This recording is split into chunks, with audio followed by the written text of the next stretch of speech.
Hello and welcome to the Japan Zoominar at UC San Diego. I'm Ulrike Schede. I'm a professor of Japanese business at UC San Diego, and I'm also the director of JFIT. Today, I'm doing the JZ with my dear colleague, Ellis Krauts, who I will introduce in a moment. He is also at UC San Diego. We are specifically at GPS. GPS stands for the School of Global Policy and Strategy. We are an international relations and public policy school with a focus on the Pacific Rim, and we have 7-degree programs. If you're interested in our offerings, please go to gps.ucsd.edu. And then at GPS, we have JFIT, which is our Japan Center. You can learn more about JFIT at jfit.ucsd.edu. And yes, there is also on that website an opportunity for you to sign up to our San Diego Japan Newsflash, which is sort of the anti-news. We find things that are not in the regular New York Times or other Wall Street Journal or whatever you might be reading. And it's a bi-weekly thing that tries to be entertaining and insightful. Right next to the JZ, there is to the News and Media tab is the Japan Zoominar tab, where you can find links to the recorded version of the JZ. It's a weekly event every Tuesday at 4:30 Pacific time, which is now, after we have switched back to daylight saving time, 8:30 in Japan on Wednesdays. Next week, allow me to give you a little bit of a forecast. We'll have, today, of course, we have Sadia Pekkanen, who will be here shortly. Next week, we'll rethink 1930s Japan and how that might shape our thinking about January 6th here in the US with Louise Young from the University of Wisconsin-Madison. Later this month, we'll have a discussion with Professor Yuichi Tei, which is his Japanese name, from the University of Tokyo. He is a leader of Japan's public health initiative on the COVID pandemic.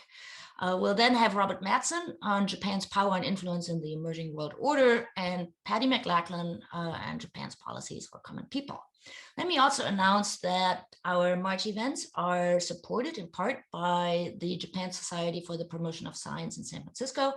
And on March 30th at 5:30, we will follow our Japan Zoominar with an intro session to their fellowship program. So if you're either a faculty or a PhD student interested in fellowships for Japan, please join us for that event. Alrighty, and with that, let me stop my share and bring to you my team today. So we have Sadia Pekkanen, hello, and Ellis Krauts. Ellis is, of course, what has been on the Zoominar before, but let me introduce you briefly, Ellis. So you're Professor Emeritus of GPS. You were a professor here for 25 years. You have written 6 books and many 2 new ones, 8 books, many papers, and you are the recipient, 10, sorry.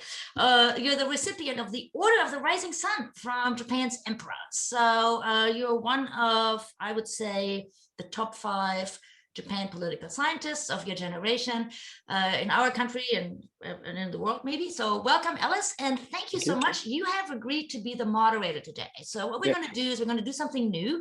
I will disappear and let you two guys have it. Because I know nothing about space and I want to sit in the front row and listen like everybody else is. And I'll be back in an hour and close up things. So with that, Ellis, the microphone is yours, and thank you for helping me with this. No problem. Thank you very much, Ulrike. This is a great series. And I might say it's a pleasure to have one of the other top 5 political scientists, since you introduced me that way, in the world with us today. She's not quite your generation though, Ellis. No, that's true. But you had the next generation. Okay, let's discuss that. You had the top guy on last week, Dick Samuels. Sadia Pekkanen, who is going to be my generation someday, but certainly is already one of the top 5 political scientists in the United States. She is the Job and Gertrude Tamaki Endowed Professor at the University of Washington. She is also simultaneously has several other hats, including adjunct professor in both the School of Law and the Political Science Department. How she reached these eminent positions with her underachieving education is everybody's question.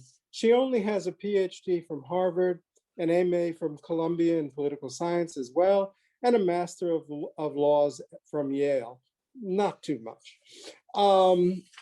She is truly one of our best and most interesting scholars that we have on Japan. She has published 6 authored or edited books. She, believe it or not, has 2 more in the works, including one with P.J. Blount as editor of the Oxford Handbook of Space Security. And she has 2 more books in the works, both on space, one on the space race and the other on Japan's strategy in outer space, which is what she's going to talk about today. So without further ado, Sadia, dear friend and dear colleague, the floor is yours. Thank you so much, Ellis, for making this possible. And let me begin by thanking you and also Ulrika at JFIT and GPS, excuse me, for organizing this very important series and to give me a platform for talking about some of the research that I am doing. I should also thank, of course, JSPS and the CGP grant, which allowed me to do some of the research for this book on which I'm basing the remarks. I also want to thank your audience for being here today, and I'm looking forward to a conversation with you about some of the points that I'm going to be talking about today. And what I want to do is to really make 2 big points. The big points are Japan is one of the world's top space powers, first, and a second, Japan's space power really matters for international relations today, especially as the world order changes. Let me take each of these in turn, spell out a few examples. I think you gave me about 10 minutes or so, and then we can have a conversation about some of the points that I'm raising.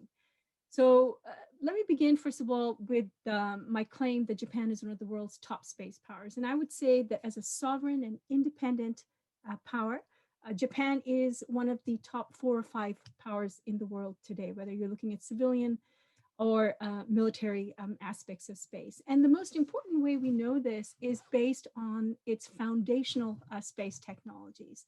That is both on the rocket side and then also on the spacecraft side. And these have been put in place really painstakingly in the post-war period. And this is the reason why, in many ways, that we're having this conversation. It has excellent rocket technologies with the highest levels of reliability, both on the liquid and solid fuel sides. And its flagship rocket is something called the H-2A, which has really carried all of its missions to space. And it has it's debuted in 2001, excuse me, and it has a 97% record of success. It also has another rocket called the H-2B, which has been there since 2009 and has a 100% record of success. And the H-2B actually carries cargo to the International Space Station. Both of these rockets are being phased out, and they're going to be moving to something called the H-3, which will be Japan's bigger and better rocket based on these accumulated technologies. On the solid fuel side, it also has a rocket debuted in, well, it has a long history of solid fuel rocketry, but its latest, the one in service, is something called the Epsilon. This debuted in 2013, also has 100% success rate. So that's on the rocket side, very foundational technologies, indigenous, homegrown. On the spacecraft and satellite capabilities, these are also excellent and world-renowned. They go everywhere from scientific and exploratory missions to broadcasting and communications, and including, of course, also Earth observation. Now, these spacecraft and satellites have stayed abreast of, or sometimes even really been involved in cutting-edge pioneering moves. So you may have heard of something called the Hayabusa platform, which is one of the spacecraft that actually went out, took billions of kilometers over a 7-year period, came back and won the Guinness Book Award in 2011 for being the world's first sample return mission. Similarly, 2 years ago, Japan also won another Guinness World Record for having achieved the lowest possible altitude for an Earth observation satellite. So it continues in many ways these very pioneering technologies. I would also add, apart from the technologies, that in terms of the budgets, which I think a lot of political scientists and political economists are very interested in, the budget is not much to look at. If you think about if you think about worldwide government spending, it's about $83 billion or so. And the US really dominates that market. Is about 47, $48 billion of that is really the United States. So Japan's space budget over the post-war period has not been, has really ranged between $3 to $4 billion. Now you tell me how you go from virtually nothing to having this world-class industry on that amount of money. Is extraordinary what the country has really achieved. It's only recently that the Japan space budget has gone over $4 billion. Still a small budget, really half that of China, closer to a little bit more than Russia, but close to France is where Japan is. So, this technology budgetary situation, what does this mean for international relations? And I think as an IR person, this is really the most important part of Japan's achievements for me, is that Japan's space power really matters for international relations today, as the world order is in significant geopolitical flux. If you're not secure in space, you're not really secure down here, is the way to think about it. So space security matters for states interested in sort of extending prosperity and stability around them and above them. And this is why Japan's capabilities and operations are increasingly showing up in all instruments of its national power. They show up in economics and technology dimensions of national power. This is a familiar story to many political economists and political scientists. Japanese technologies and commercial supply chains are embedded in the global space economy, which is worth over $400 billion today, and then is projected to go to over $1 to $3 trillion by the 2040s. And the government's stated goal is really to make sure that Japan secures some part of that particular pie. But I think this goes beyond just sort of capturing, market share or positioning in supply chains. These technologies also allow Japan to branch out and make partnerships with others. So for example, I don't know how much you know about this, but Japan launched the United Arab Emirates Mars probe, which is now circling Mars just last year. Its astronauts are also part of the commercial SpaceX missions that are going to be taking off, and two of them are already on board with that mission. So in terms of technologies and human assets, we can see Japan's technologies and economic power sort of playing out as one instrument of its national power. But they're also showing up in informational ways as an instrument of national power. How do we know what is going on in space? So how do we know that something is a hazard to our space assets? And so what Japan has been doing in an extraordinary move, the US is building out something called space domain awareness, and it is going to be launching its sensors to be on Japanese satellites in geosynchronous orbits to keep an eye on what's going on in space, how our rivals and allies behaving in space, and also what kind of hazards there are in space. So this informational dimension really also affects Japan's national power and its ability to engage in the international system.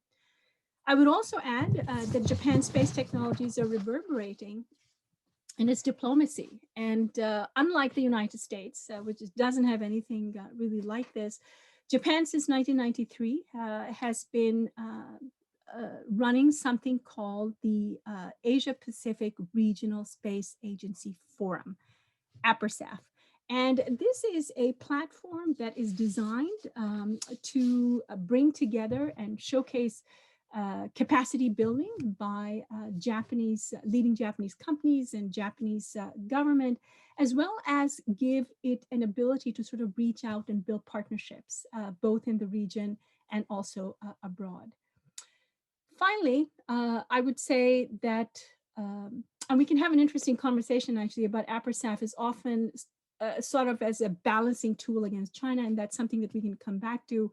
I have my own views on that, but I think there is certainly that platform that allows Japan to extend its space diplomacy in the region. Finally, I will say that Japan's space technologies and operations are also showing up in the military dimensions of its national power.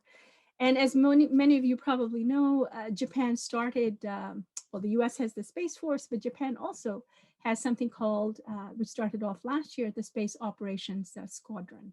And the stated goal of the Space Operations Squadron is really to, again, secure and stabilize and ensure sustainable and peaceful uses of space.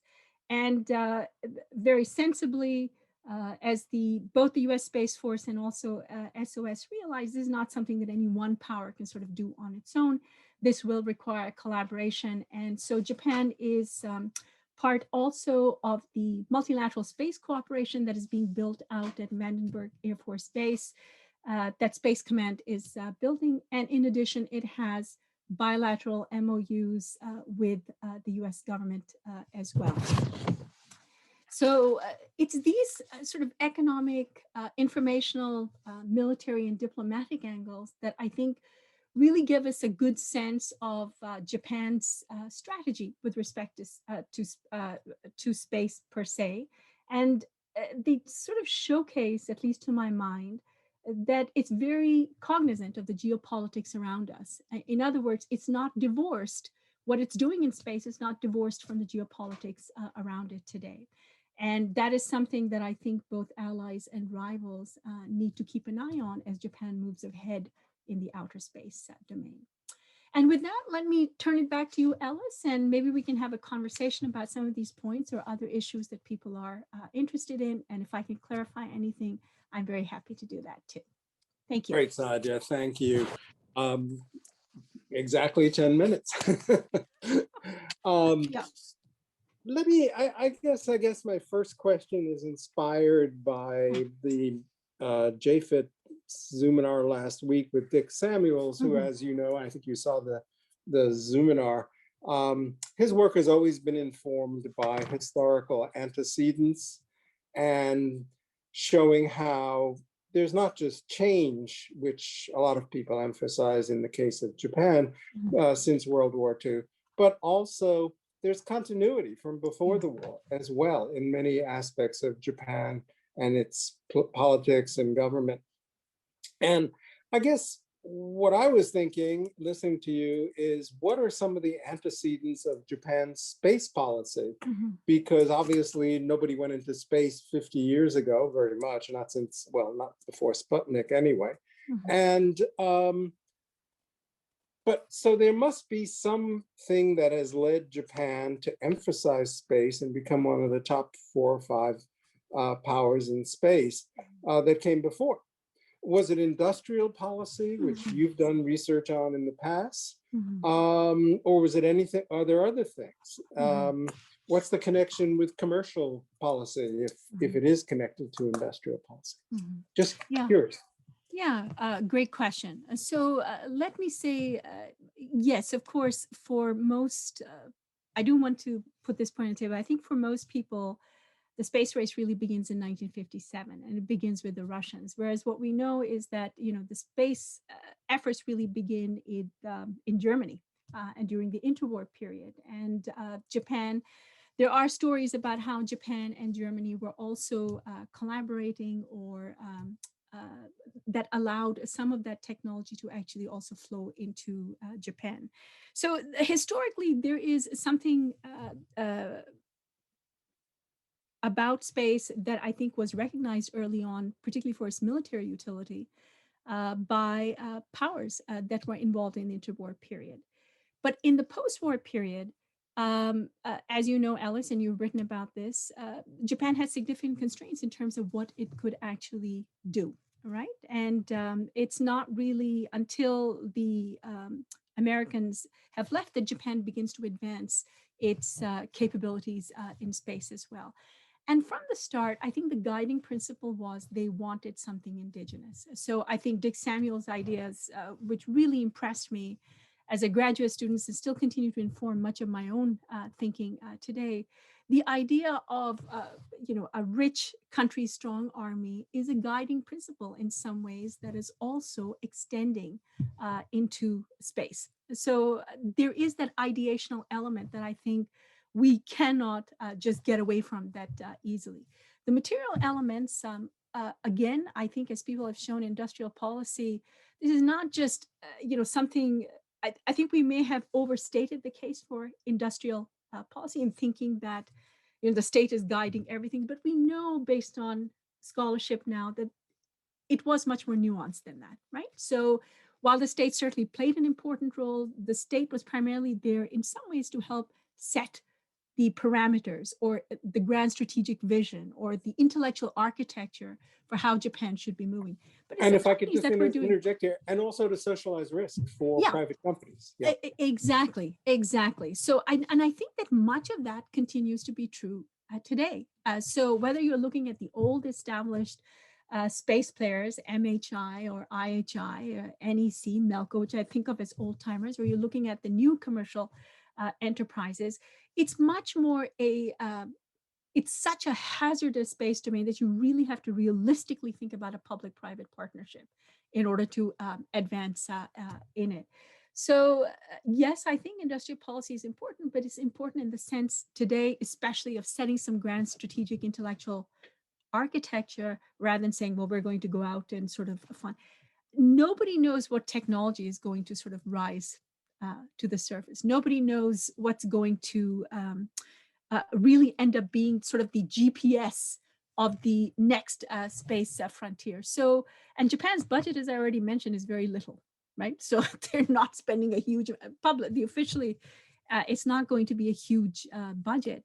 But that I was think also the case with industrial policy, wasn't it? Yeah. I mean, I recall being absolutely appalled Yeah. back in the 80s, discovering that MITI, the great, now METI, as Chalmers Johnson called the great supposed engine of industrial policy, had a budget that was equal only to that of the Defense Department's R&D Yeah, there on you go. electronics. Yes. I mean, it was a Yeah. minuscule budget, but it was the influence. We always think that's- misconstrue industrial policy, I think, of thinking big government. Well, Japan has the smallest government of the industrialized world. Yeah. And it was strong government, but it was, as you pointed out, setting the vision, socializing the risk, and providing incentives rather than direction.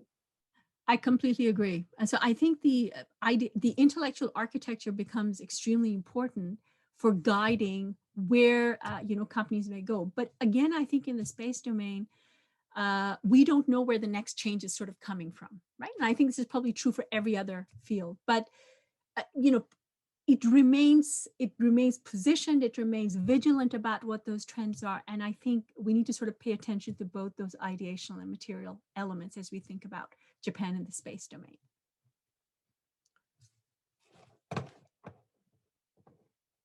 Ellis, I can't hear you. Yes, I just unmuted.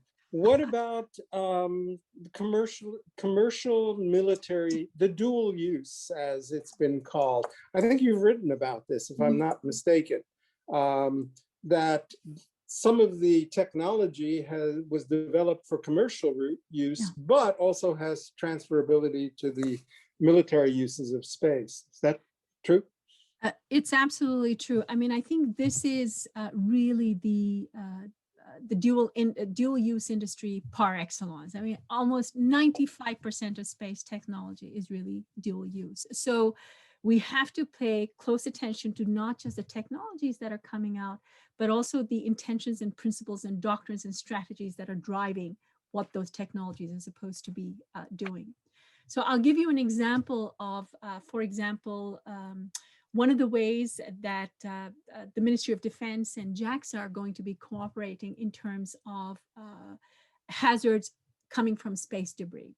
And space debris is basically lethal to all human operations, to space assets and so on. But the technologies that go out to actually get rid of, well, to the extent legally that you can just get rid of it or zap it or bump it or do whatever you want, they can be used for commercial purposes, but they can be also used for military purposes. So the place that we are at right now, and I think a place where Japan can play a very important role, is how do we sort of govern the use of that technology, given where we are in terms of geopolitical flux in the world. And I think that that's where Japan is sort of thinking about through many diplomatic channels that it has, but also with its ally like the United States. Right. So that's Well, absolutely correct. you just triggered another Yeah, question, which of course.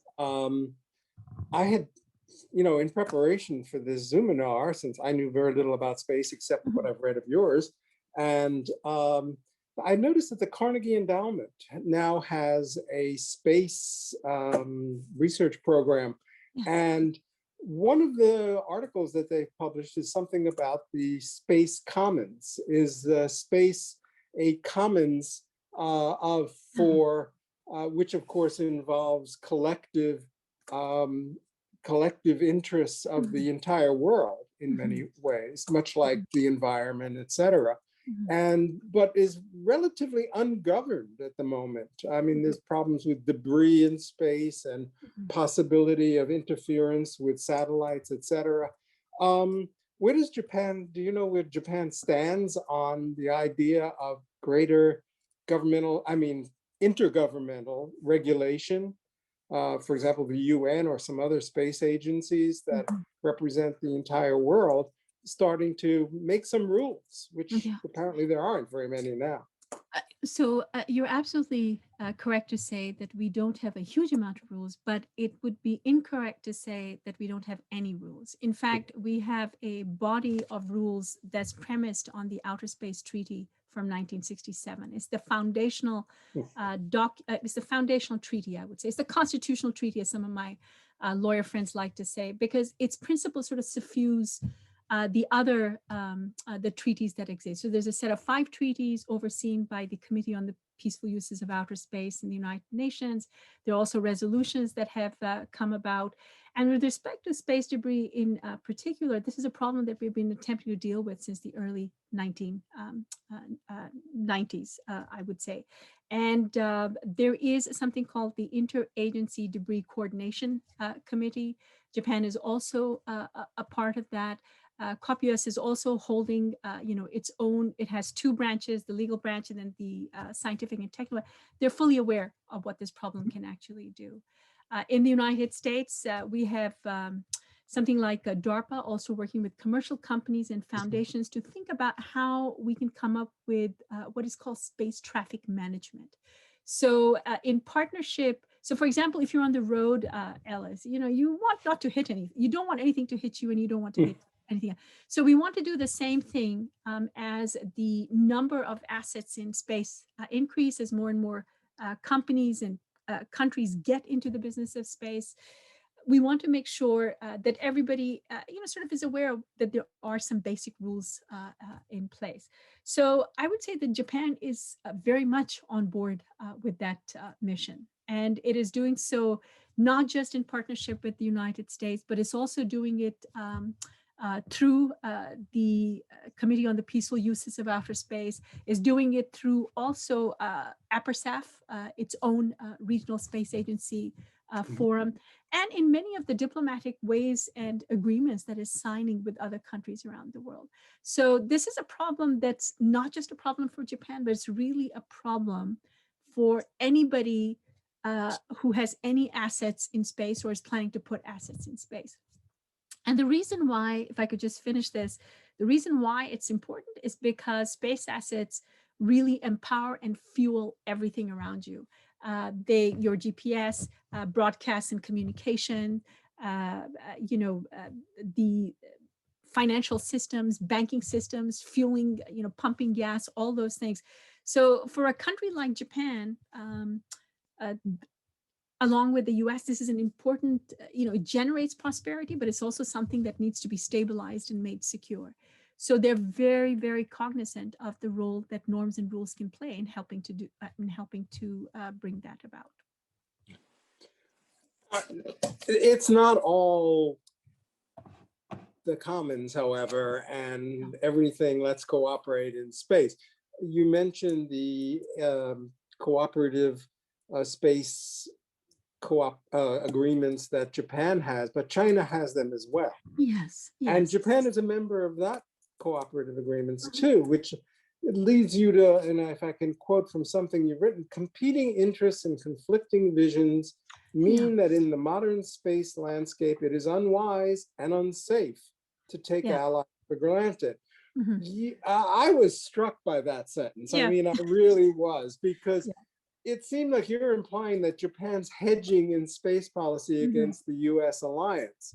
And that would be news, front page news elsewhere, especially given the fact that our the 2+2 meeting today in Tokyo, where it seems like the US and Japan are closer than ever on their policies toward China. So I was wondering whether, if I could press you on this just a little bit, Of course. is this Japan's usual what's the motivation, if you know it? Is this Japan's usual dual hedge that it's been following, according to some scholars, for many years, of moving closer to China and Asia economically, but moving closer to the US militarily, thus hedging against China militarily, but hedging against the US and dominance by the US economically since the trade conflict of the 1980s and 90s? Or is it really trying to hedge militarily against the US alliance and just hedging its bets in case the US withdraws from Asia more than it did, for example, under the Trump administration? A great question, Ellis, and I wish I could give you a simple, straightforward answer. But here's the reason why I wrote that particular sentence was because, first, I just want to be on the record as saying Japan is no junior partner in any domain, particularly in the space domain. And I think more and more the United States sort of recognizing how pivotal Japan can be in that.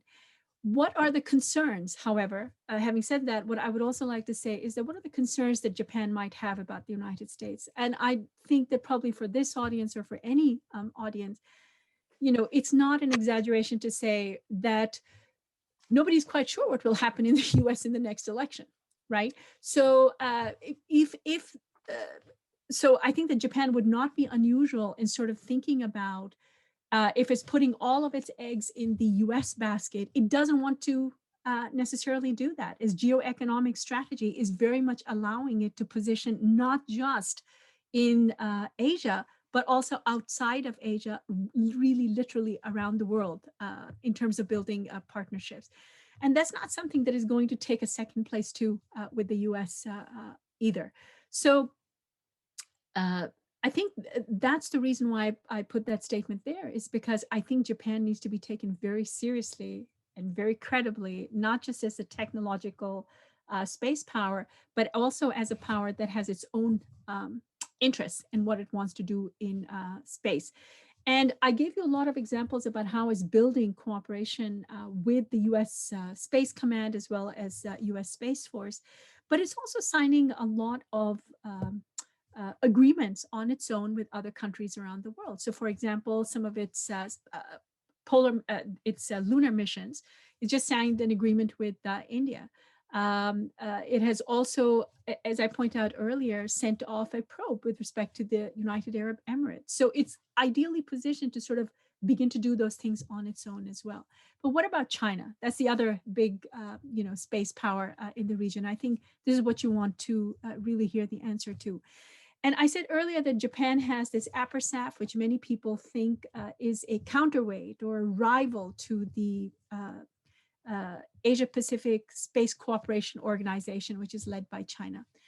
There's undoubtedly, some rivalry between these two organizations. But if you look beneath that surface, they're also really very credible, very small steps to try to build dialogue and partnerships also with China.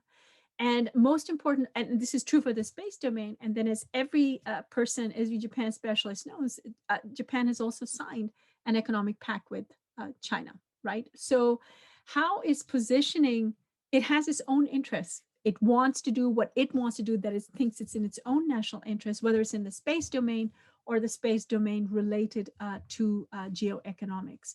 So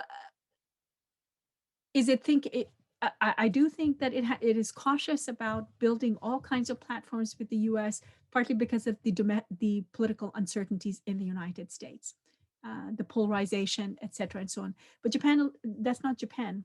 And that's not just the space domain. I think it affects everything, right? So you're saying it could be, but that's part of Japan's Yeah. overall grand strategy, not just in space, Right. but that it's folding space into its other its grand strategy in other ways too. Yeah. Yeah. Yeah. This Although is I not don't just see, about technology. I mean, it really is kind of very embedded in the kind of geopolitical frameworks that it wants to build down around us. And I think that that's really something that the US can, in fact, learn from and think about very carefully. How you position in this geoeconomic competition is critical. So, yeah, and even militarily, Japan is yeah, opening avenues of cooperation, for example, on military procurement, et cetera, with the European Union, Mhm, with Britain, and Australia, et cetera. yes. Which leads to my next question. Is there any cooperation with the EU? And then I'm going to open it up to the floor. Yeah. So Japan has, of course, built technologies and done carried out missions with the European Space Agency. But I think that one of the ways that its partnership with Europe may grow is also with the United Kingdom, because they both have the ability diplomatically to be able to reach out and do things. And they do seem to have a similar point of view about how norms and rules can be important. And they're very consistent about that. Japan is very consistent about that. The UK is very consistent about that. And so that's a platform that they can also bring along with the United States in the context of bigger multilateral organizations going forward. So yes, they've done things with Europe, but I think that some of the things that may come now are really in the norms and rules area. And here I think the United Kingdom is sort of showing everybody the way forward. So that's something that we need to keep an eye on. Yeah. All righty, so I'm going to open up the floor here. We have a couple of questions. One of them from Joel is that they want to know how vulnerable Japan's launching sites are to the weather and earthquakes. And I think he's probably thinking of 9/11, 3/11, and also which involved earthquakes. But this has been a very wet winter, and I've been watching the weather forecast on NHK, and it's been quite a snowy and rainy winter in Japan. So, with flooding and landslides, et cetera. So are there launching sites vulnerable? How many launching sites do you know that Japan have? Yeah, there are two. And the one that is the one that I almost visited, and in fact, your listener is asking a very important question. Tanegashima, down in near Kagoshima, couldn't go get on the boat to go to this place where we were going to see the launch of a rocket because of weather. So weather risks, but that's not just for Japan, that's just like true around the world, that, weather conditions do sort of determine whether or not it is safe for, rockets to fly and so on. Okay. Yeah. Which leads also to the question, and then I have another one for you, and that is, how vulnerable are Japan's launching sites to militarily? I mean, Japan has very little, given the fact that, as the mantra goes, it's a small island nation, and most of its population is along the Pacific seaboard, not the Japan Sea or near Korea or anything like that. How vulnerable is it militarily to, for example, attack by missiles? Even if it does build up its missile capabilities.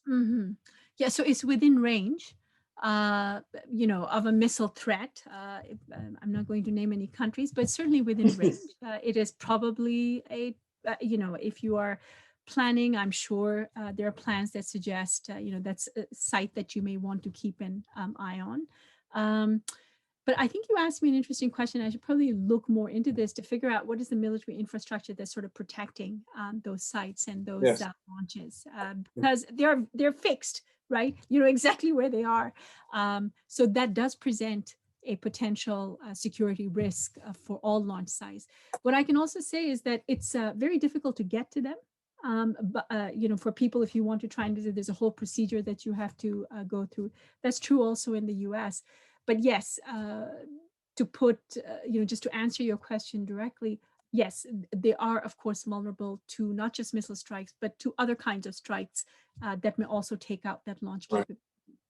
Yeah, I'd be very interested. I have a personal reason for being interested in just how vulnerable they are also from land as well as from the air, Yeah. because Yeah. I took a student group several years ago to a Japanese naval base. I won't mention the name so as Yeah. not to give anybody in the audience any ideas, but we were sitting, the students and I and my wife were sitting, oh, I would say 50 to 100 yards from at least 4 submarines and a huge catamaran, which was actually a listening device. Japan has 3 of those now. It just launched another one. Yeah. And, I was with a guy who was a military vet, a US Army military vet, and my wife turned to him and said, "Is that safe?" And he said, "I could throw a hand grenade and wipe them all out." He said, so we were amazed at the lack of security right near this military base. So I'd be very interested in how secure the space facilities are as well, Yeah. as from the weather, Yeah. but also from land. Yeah, and as I said, you do have to go through a whole security protocol. Your passport is checked, everything, weeks in advance before you are allowed onto a launch site. But of course, you remain vulnerable to all kinds of things. Now, Alice, you probably know this better than I do, but when I started doing research in Japan, I used to be able to walk into METI. There Oh, weren't these, do you remember this? And oh so yeah. I think, probably this sort of ratcheting up of security protocols, not just in ministries, but also in bases, is probably likely to continue and sort of also filter over into the protection of space assets for Japan. Right. So launch sites. Yeah. I think one reason why governments also want launch sites or get the ability to be able to launch things, not just themselves, but through other partners around the world, this is where alliances and partnerships can be very important. So if your launch site is taken out, well, at least you have the ability to be resilient and hopefully, be able to put up space assets using a partner's. As I said at the start, you cannot think about doing anything in space without partners. This is a game that's going to require a significant amount of coordination. And of course, yes, in this changing geopolitical context, you do have to think about the security of those launch sites. So I think that that's something that we absolutely must keep an eye on. And I'm surprised to hear about the military bases. Well, this was 2014, Yeah, and that's kind of interesting. we weren't on the base even really. We were That's on the interesting. shore, and the submarines and the catamaran were docked out 50 to 100 yards, but it wasn't far. Yeah. And there was really, not much of a barrier there. Yeah. So we were just amazed at how insecure that those assets were. Yeah. But so I'm very happy to hear that hopefully they're getting more secure, just as government. I hope so. So, I hope so, yes. Speaking, you mentioned METI, and so this feeds right into the next question from Yuriko, who asked a very good question. She said she's been watching NHK debates in the Diet, and she hardly ever hears space policy mentioned, or Japan's role in space mentioned. So she's wondering just who is driving Japan's space policy, and I guess she means domestically. What agencies, what government, is the LDP, for example, I'll add on, particularly interested in space compared to other areas, et cetera. Yeah.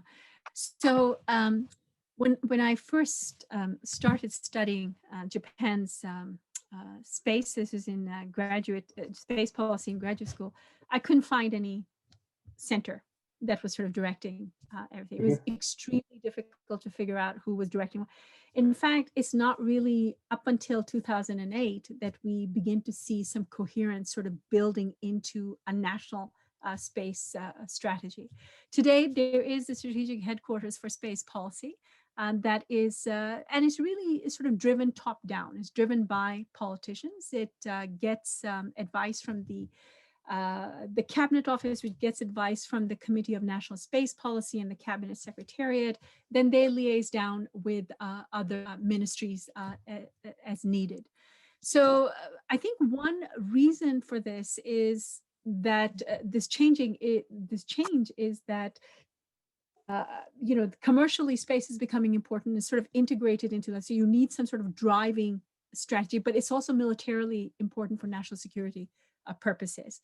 So I would credit really Abe in so many ways for sort of helping to drive many of these changes forward, or drawing attention to the importance of space. But it's not just Abe. I would say that within the LDP, within the DPJ, there has been longstanding interest in sort of using space for security purposes and in the interest of Japan. So today, I think it's much more coherent. And then also, I would say that the Ministry of Defense is also involved now with respect to national security space, and it's able to do things that it was not able to do so easily. For example, at the time when Dick was on last week, he was saying, it was hard. The book that he wrote on Fukoku Kyohei, it was a different era. You couldn't talk about. I mean, I think that whole change has sort of made clear that there are centers that are dealing with Japan's space policy, both in the commercial and on the national security side, but it's coherent and driven from the top down. So I guess the other question that's on my mind, I don't really, I'd love to be able to go to Japan and do it right now, but would love to hear how and in what ways sort of advancing. I'm sure all of us, how and what ways Suga is sort of advancing the space strategy that has been unfolding really over the past 2 decades. My guess is that it will sort of stay the course, but it would be, but that assumes that everything else sort of stays the course. And we don't get any crises, and we don't get any geopolitical turmoil. So we'll see. So we'll see how that goes. Good luck with that. No geopolitical Yes, turmoil. exactly. I just saw a report that a Chinese scholar predicted that in Xi's third term, he was going to try and take over Taiwan, which of course the ball game is up if that happens. So I don't know if that's true, but that is very frightening report.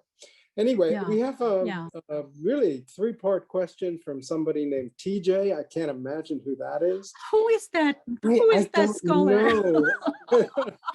Anyway, he asked, of course, as usual, a very good question. He says, it's 3-pronged. First, how much of Japan's space production and policy is Kokusanka, which of course, the nationalization, national production, and how much is cooperative? That's the first part. You might want to take notes out of it because it is 3 parts of a complicated question. The second part is, does Japan have commercial capabilities and operations in space, much like the X3 and Elon Musk's operations? And the third part, which feeds into some of your previous answers, is given the military potential for space, how much does public opinion, or is public opinion aware of what is going on? Or, and how is it running into the usual problems of reticence over the military of Article 9? Great questions. So let me, yes, so TJ, it's lovely to have you here with us. Thank you so much for coming. I can't see you, but I am going to try and answer all parts of your questions. First question about cooperation and then indigenous production is how I understand it. So Japan, I want to be very clear that Japan has, of course, had a very strong interest and strong push towards indigenization. And most of its rocket technology is, of course, indigenous. So both on the liquid and solid rocket fuels. In terms of its space assets like satellites and spacecraft, those are also primarily indigenous. But if you look across the full spectrum of what is going on today, there's a number of things that we can see that they are companies at least are thinking differently about how to best position themselves in the new space race. And I'll give you an example of how that is happening. It's not necessarily even co-production. It's really sort of owning firms that are already in the business. And a good example of this comes for a company called Spaceflight, which brokers ride shares to. So if you want to launch a satellite, this company will arrange the procedures in place and find you a rocket so that you can take off things. It's based right here in Seattle. It's done an extraordinary amount of business. It just got CFIUS review, and it is now owned by Mitsui and Yamasa. And so that is, to me, a very important way in which Japanese firms are trying to get into the new commercial space race. Domestically, also in Japan, there are, in terms of the new companies, there's like 34 or so companies since 2006 that are really positioned in all of the new types of space ventures. These are similar to some of the spacecraft and satellite sites, but sad to say, Japan does not have, there is something called Interstellar Technologies, and it is, I believe it's, and a Japanese billionaire did, in fact, fund it, but the rocket itself has not really done well. So what Japan has done is, again, taken a second step forward, which is that Japanese astronauts are actually on SpaceX flights that are going to the International Space Station. So one Japanese astronaut, as part of the commercial crew, is already on the space station along with an American crew. And then another Japanese astronaut is also going to go up on a SpaceX rocket as the US itself commercializes and turns to commercial space providers. So Japan is sort of positioned very nicely in that particular game. And in terms of the new space companies, I would say that there are several trends that I think are very important. One is the data companies, such as Synspective, which have come to the fore. Axel Space, which is responsible for small satellites. Those are, again, primarily Japanese-owned companies run by Japan, but they are looking for partnerships abroad. And so that is an avenue that I think we need to keep an eye on. That part is still unfolding. And then, of course, TJ and Alice and everybody probably already know, of course, you already know that Japan has had a long history of cooperating on BMD. It's with the United States. So its companies have sort of built a very nice platform for thinking about how you sort of cooperate in defense-related technologies. Now, and the third part of this question that I think is really fascinating is there is, TJ, just to be very clear, as you know, with respect to nuclear power, there's a huge nuclear allergy in Japan. There is no such allergy with respect to space. There is no space allergy with respect to, in fact, if anything, I would say the public, this also, I suppose, includes in the US, when the public thinks about space, thinking very romantic visions of, going to the moon, landing on Mars, or, colonizing and prospecting and whatnot.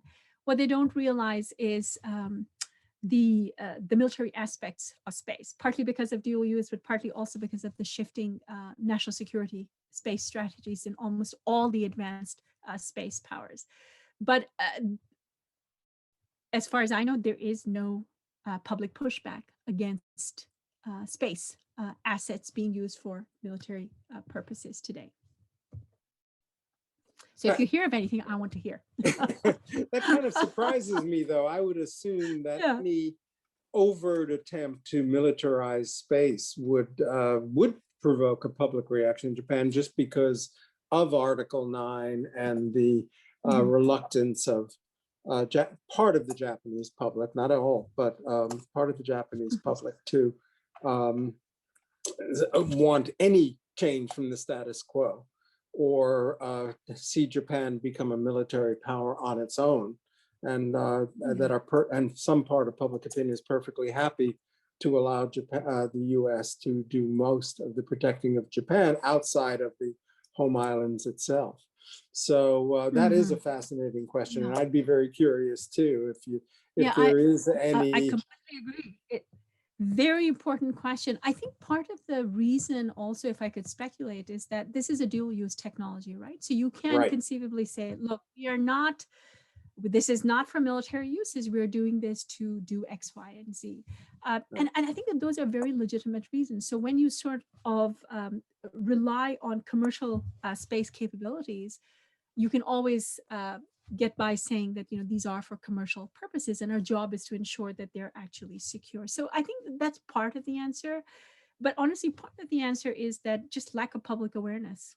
I don't think you quite understand. Though I do wonder where we whether are part of in use. Japanese government strategy has always been dual use means you have a cover, political cover for military use as well. So Yeah. we have And about there one. was nothing. Go Okay, ahead. please. No. Go I ahead. know, I just wanted to say, and up until 2008, you know, you really couldn't begin to pinpoint when the 2008 basic law went into place, which sort of, how can I put this, sort of normalized Japan's ability to be able to use space for military purposes. There was pushback, you know, among a very narrow band of society, right? For the scholars who knew, or the engineers who knew, the lawyers who sort of understood what this meant, but it didn't quite register with the public.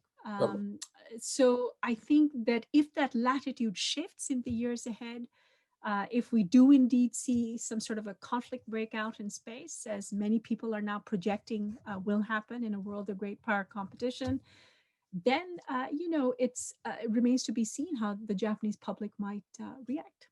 So, which leads to my last question from the audience, anonymous. Yes. That's a very good question, but you have 1 minute to answer it.